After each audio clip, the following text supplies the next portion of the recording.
Welcome to Legal 123s with ByrdAdatto. Legal issues simplified through real client stories and real-world experiences.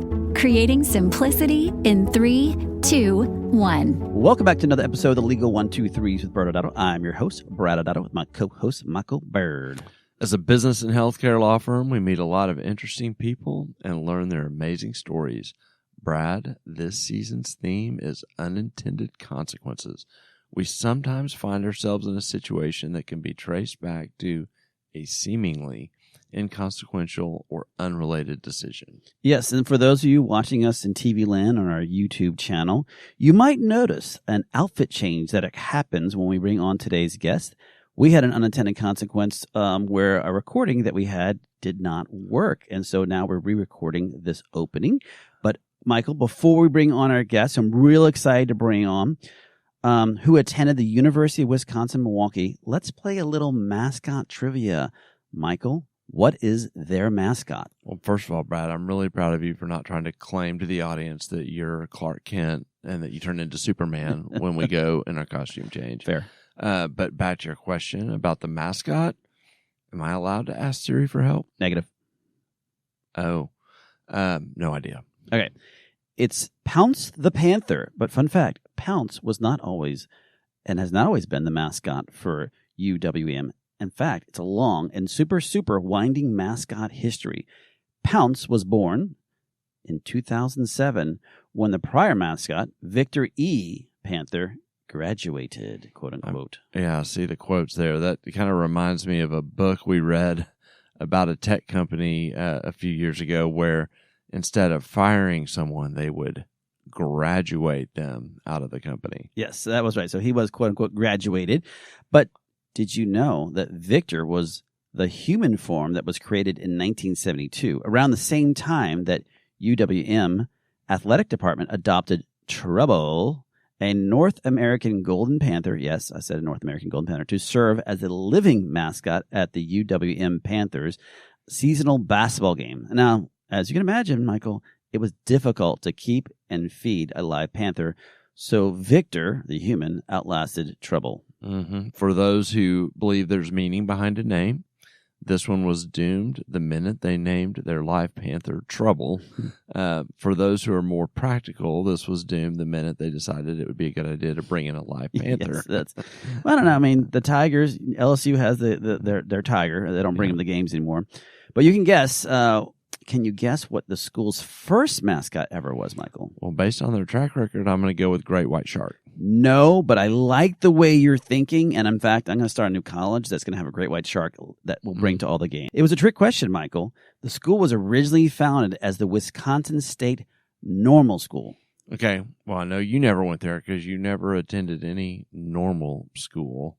That's fair. That's actually really fair. When you're right. Well, when the school began competing in athletic competitions in 1895, its nickname was the Normals, but no mascot was created. It wasn't until the name changed to the Milwaukee State Teachers College that a new mascot came along and to represent them at football games, the Green Gulls, which really sounds terrifying, or at least scarier than the Normals. I'm really proud of your maturity with our guest here and not trying to allege that I went there because it was in 1895. I didn't say you didn't. But in 1956, MSTC now, then known as Wisconsin State College, merged with University of Wisconsin-Milwaukee Extension to become the University of Wisconsin-Milwaukee. Following a vote by the student body, they went with red, white as school colors and opted for a new mascot, going from the Green Gulls to the Cardinal. And now, Michael, you know the rest of the story. I'm quite confident that our guest does not know the extent of mascot history, or I'll be very impressed if she does know all of this. But speaking of, I think it's time to bring our guest on to hear her story. Joining us today, Brad, is Dr. Kimberly Evans. She's the founder and owner of Sugarland Med Spa. She's been a longtime client of ByrdAdatto, works a lot with our partner, Jay Riero. Mm-hmm. She is a board-certified OB-GYN with nearly 20 years of experience and a specialist in women's health care, sexual health, and aesthetic med spa treatments. Kimberly, thanks for being here today. Thank you so much, Michael and Brad. I appreciate you very much for having me today. Well, we're going to hit you with a very hard question. I think Michael kind of got you a little ready, hopefully, but were you aware of this vast history of mascots at your school? I was not. You definitely did more research than I did on it. I really don't even remember back that far, except that in everything I did, I was always so busy in all the organizations and stuff like that, to where it was really hard to kind of know some of the small details. Yeah. Well, I mean, I was lucky enough that at my school we always had the same. We had the horned frog, and you always had the longhorn. So we didn't have the very active student body that you had that kept changing it. Although I really like the live panther. It reminds me of growing up as an LSU Tiger fan. There we go. Yes. Well, let's jump in, and I'd love to start just to have you share with our audience. Tell us about you and your background. Absolutely. So I said, I started off at the University of Wisconsin-Milwaukee. I did medical school, and it's now, it was MCP Hahnemann, is now known as Drexel, over in Pennsylvania. After that, me and my husband at that time, we had joined forces back in 2002 after graduation, and I started my residency in Toledo, Ohio, as well as Cincinnati, Ohio. After graduation, I ended up down in Texas, and we've been here ever since. I've loved it, and weather's always great. I'm a sunshine person. And you probably know the Midwest is not very sunshiny all the time. So there's usually a lot of gray skies. Winters are terrible. So being down here, we absolutely love it.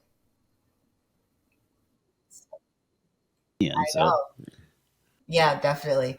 So we have two beautiful boys. One of them is in college right now, and the other one is in high school. So it's just doing great. The practice is doing great. And, again, as I was saying earlier, with the growth of the practice, having that type of support or an excellent team with ByrdAdatto makes a huge difference in, just being able to call up and say, hey, I got a question about whatever comes about.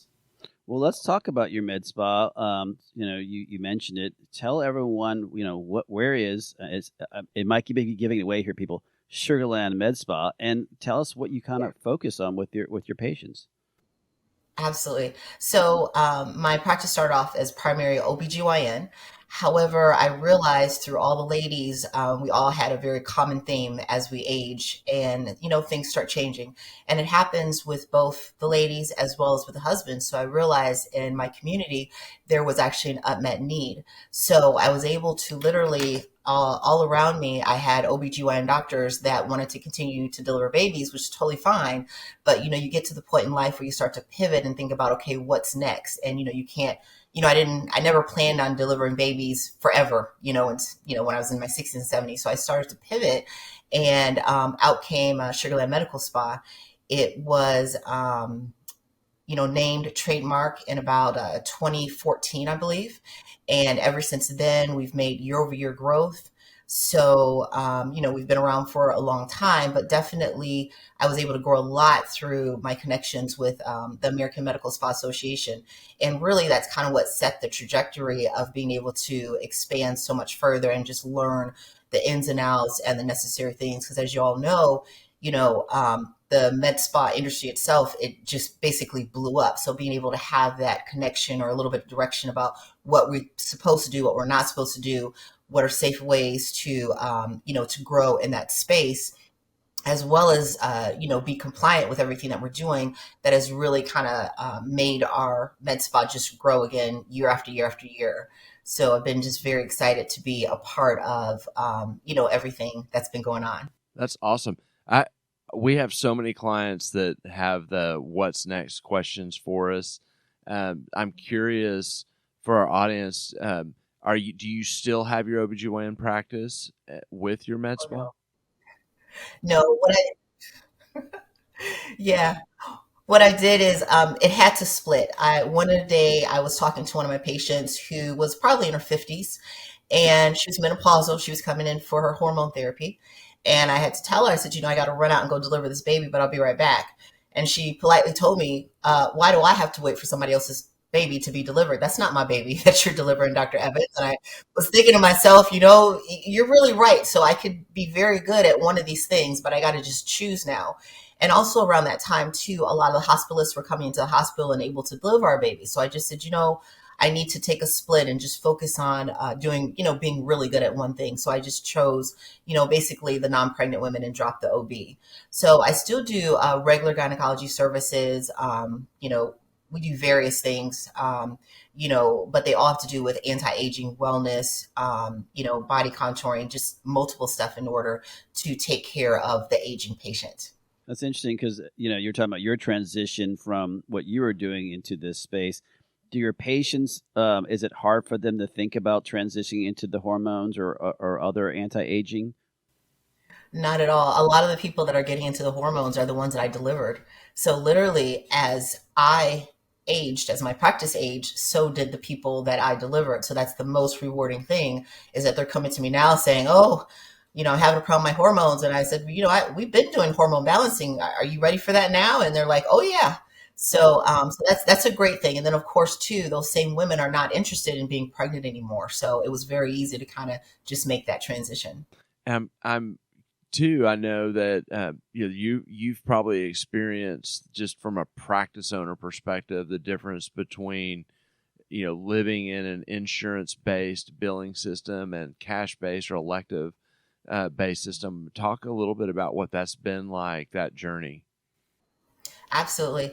So, as many of you know, a lot of the med spas, they may not do insurance, but because I chose to hold on to my GYN, it was important to include insurance in some of the things. So that's when I had to lean on my wonderful Jay. I tease him. I said, "Save me, Jay. Save me, Jay." We say the same thing. Yeah. So I was basically like, show me, how I can do this compliantly and then still be able to separate the two. And literally we were able to kind of structure it so that when people are on the gen side, of course, they're in the insurance world per se, versus if they're on the med spa, we were able to kind of carve out those services to say, hey, these are definitely med spa services. But, definitely it could have been a headache, certainly. And, you don't want to exclude anyone who doesn't want med spa services, because certainly they need to be taken care of too. It just becomes about how to structure the practice correctly.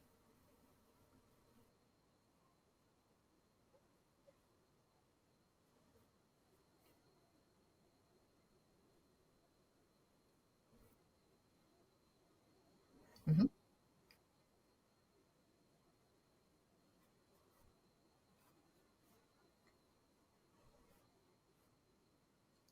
Absolutely. So with our patient population, what I was able to do is to say, basically, I looked at my patient and I was able to identify what their needs are. And I think that's the best way to actually structure a practice. Because, for example, I won't necessarily name any names, but there are some providers that they may not be good. They want to do hormone balancing, but when it comes down to, well, what if the patient bleeds or there's a complication, they may not be good at how to manage that. So what I was able to say is like, hey, if I'm going to do this, I already know how to take care of whatever the consequences may be.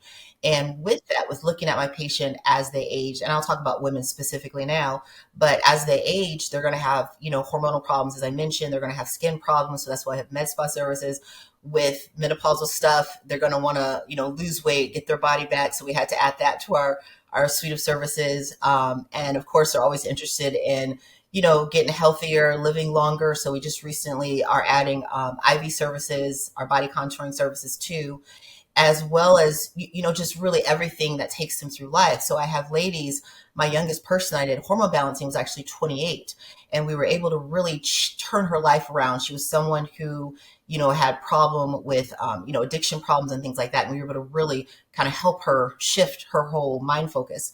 My oldest person is in their 80s. And I think a true representation of someone in their 80s is someone who's still mobile and, not using the walker per se, because they're still strong. And then, of course, a lot of times what I find too is that as they're aging, their muscles get weaker. So some of the same devices that we use for aesthetic for aesthetic practices like our Emsculpt Neo, it can actually be used for functional wellness. So if someone is like weaker in their knees or legs or things like that, we can use that in order to help them. So literally, like everything I do, I base it on what does my patient need. And then of course, if I just talk about women, can't exclude their husbands, because now that of course we have women, they're feeling better, they're loving on their honeys more. And then they're looking at their honey, and their honey comes to me like, hey, I need to do something because, she's all over me. So it's like, I need some help in this department too. So we're able to kind of help men where they need it the most, and it's just such a blessing to have people that, you make them feel better, and then they come tell you how, you've saved their marriage, or they're, responding better, or they're able to hang out with their kids more, they're able to move around more, or they're simply just able to, function better in their job even.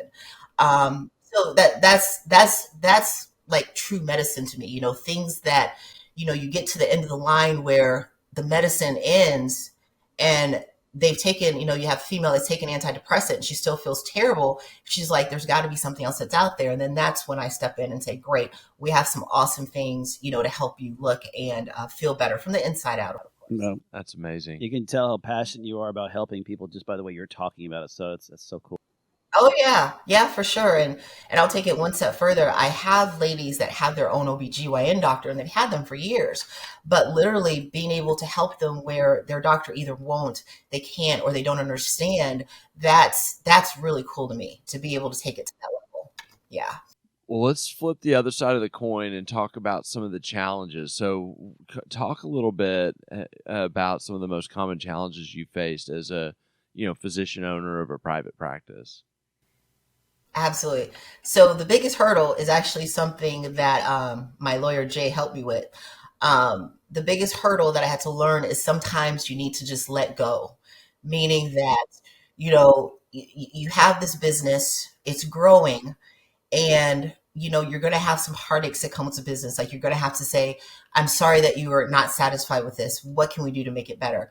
Or, here's your money back, or how can we, replace that with, your optimal thing. And this is why I think, again, why I do so many things, because literally we've had people, they want to do body contouring because they want to lose weight. But as they know, or you may know, that body contouring is not necessarily for weight loss. You need to probably be on a weight loss program and do your body contouring in order to see the effects. So literally just being able to kind of let go, relax, realize, who's in perspective. And there's a great biblical phrase that goes back to, loving the people, not loving the money. I think that that's where that all comes into. So, I've had difficult situations. I even had one lady, she had wanted a filler. I won't name any names, but, I really love the patient, and she was just unhappy with her filler. So rather than me just saying, hey, here's your money back, I was like, well, I'm right. I mean, I tried to fix you. I spent so much money and so much time fixing you. And then it just went too far to where literally I could just said, here's your money back. Have a nice day. And it would have just been, like way easier to kind of cut the losses sooner. So, so that's one of the harder lessons. But now that, that I've matured and, we have this great practice, there's just so much more, that I can do, that I learned, from it, to be able to move further and continue to move forward. Well, that talking about a patient that you can never meet their expectations, that's going to lead us perfectly to the next question I want to ask, because as you heard, this season, our theme is unexpected consequences. And what are some decisions in your life or as your practice, however you want to bring it in, that led to some unintended consequences? Yeah, basically kind of linking back to what I said is that, definitely having the patient's expectations in mind, because people will come to a med spa and they will say, I want to look like some unrealistic thing. And if you tell them, well, this is what's going to help you get there, and they need more, then they're not going to be happy. And at the end of the day, they're going to feel like, you did them a disservice. So it's much better to say, hey, if this is how we're going to do it, this is how I need to kind of guide you in order to kind of get you to reach your goals. And then two, simply just being honest with them, and just sometimes you got to say, that's not going to happen, or you need to go to a plastic surgeon to achieve those results. So, so again, the biggest unintended consequences is just learning, from my own hardness of saying, like, I know that I'm right. I know I told them what's in the, the informed consent. I know I told them everything, but even if they're still unhappy, the hardest thing again is just learning when to say, it's okay, you're fine, have a nice day, go down the street to my competitor, let them take care of you, literally. Well, and I think, you can tell that how passionate you are about helping people, and which is great, but that also can be a weakness. And one of our partners, Jeff Siegel, always says, the customer is always right, but not everyone has to be your customer. And I think that's a hard lesson for a lot of us to learn as it relates to, because in your mind there are ways you can help someone, but as you were articulating, but they have to be part of it. There's not enough medicines in the world or anything else that's going to make them lose that weight or gain that muscle. They're going to have to participate at their own level too. That's right. Exactly. And how do you work with your team for them to also have the same kind of expectation, communication setting and communication, so that everyone's kind of rowing together on? Absolutely. Best thing is that we try to have weekly team meetings, and we first start off with what are the struggles for the week. It can include difficult patients, difficult situations, just so that we know when that patient comes in, this is what that patient is expecting, literally. And they've been upset with me before too. I've seen people knowing that they told them a different time and they still come in, an hour or so late. But I see them because you realize that, hey, we're here to serve. We're here to take care of these people. And, sometimes it's a little harder, especially with my little 20-year-olds, because they don't really understand, my 20-year-old crew. They may not understand like why I'm saying yes to this particular patient, despite the fact of, her not necessarily respecting, what we do or how we do or things like that. But still, any business is going to have its harder patients to deal with. But this is what we specialize in. This is what we signed up for. That's awesome.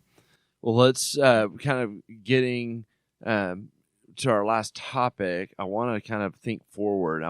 Love for you to reflect on your experiences and then talk about, with those in mind, like what how's that affected the way you plan for the future of your practice, and love just to kind of hear kind of your crystal ball perspective.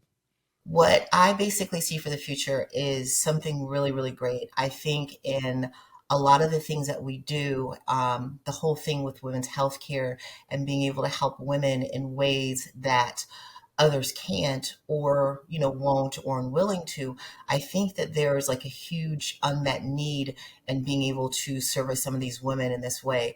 I believe that, and again, this may be more of me and my own passion, but I believe that especially during the month of May, as we cherish a lot of mothers and aunties and people that have helped shaped us and be the people that we are, there's this unmet need that women go through, and being able to tap into that to help women, not only where we are in Sugarland, Texas, but it would be great to be able to grow this out to where it can actually help women in other states. I do know that there's other practices that specialize in feminine rejuvenation, as well as, helping ladies in some areas. But I do think that there's this degree of sensitivity that that may be lost, and being able to teach and grow the practice even further.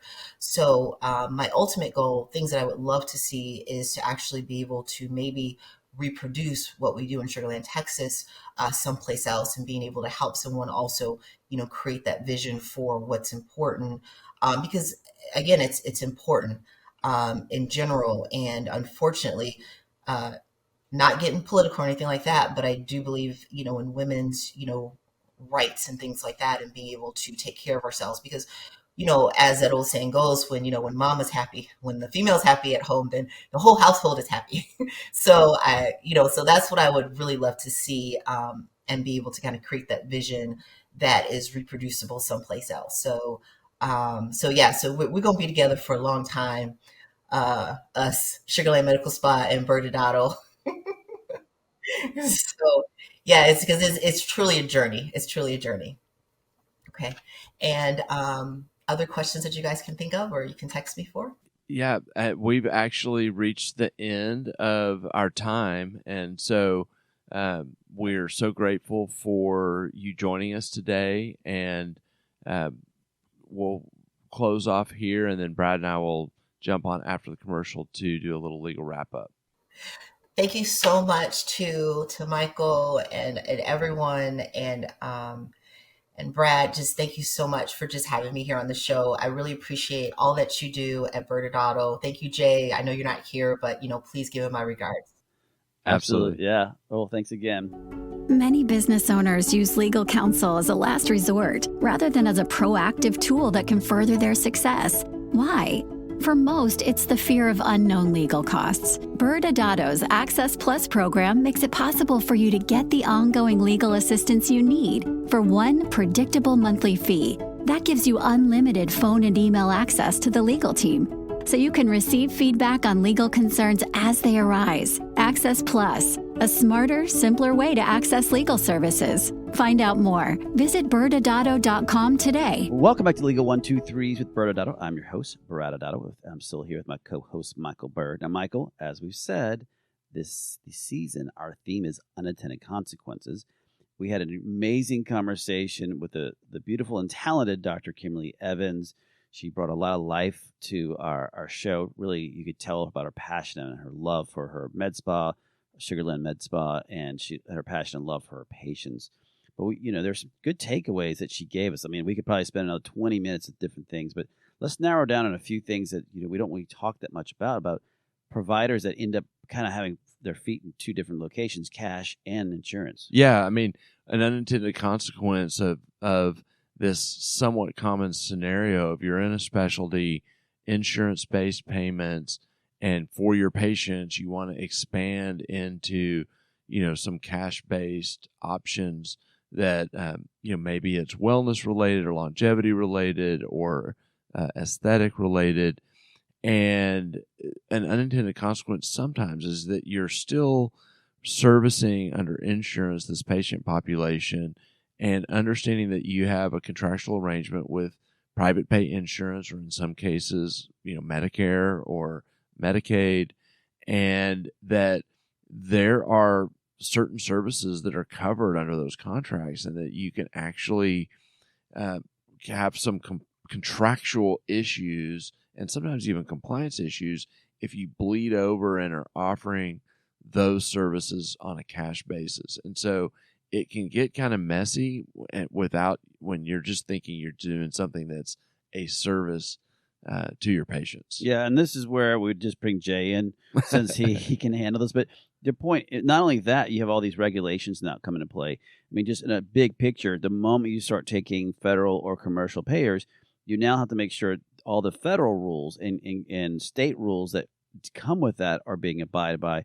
But even though even if 80% of your patients are cash-based, that still means that you have to 100% comply with these other rules. So it adds a little bit of a complication to it. I mean, again, it's not that you can't do it. I mean, you start having conversations like, do I opt out of Medicare? And what does that mean? Because there's different levels of opting out of it. And then to your point on commercial payers, is this a line of services that the commercial payer pays for? If not, did I just violate the contract, but did it also violate some state or federal rule? So those are things you need from a balancing act. Definitely want to pause and make sure that as you transition your practice away from commercial payers, that just because you're going away and you're doesn't mean that you're just in the clear. You have to still figure out what other rules apply. But you know what? We are at time, everyone, and believe it or not, we will be back again next Wednesday, Michael, when we continue down this journey of learning about unintended consequences, and we'll talk about unintended consequences of medical directors. And for some reason, since we haven't said his name enough, series regular Jay Riero, Dr. Kimberly Evans' favorite person in the whole world, will be joining us next week too. Thanks again for joining us today. And remember, if you like this episode, please subscribe, make sure to give us a 5-star rating, and share with your friends. You can also sign up for the ByrdAdatto newsletter by going to our website at ByrdAdatto.com. ByrdAdatto is providing this podcast as a public service. This podcast is for educational purposes only. This podcast does not constitute legal advice, nor does it establish an attorney-client relationship. Reference to any specific product or entity does not constitute an endorsement or recommendation by ByrdAdatto. The views expressed by guests are their own, and their appearance on the program does not imply an endorsement of them or any entity they represent. Please consult with an attorney on your legal issues.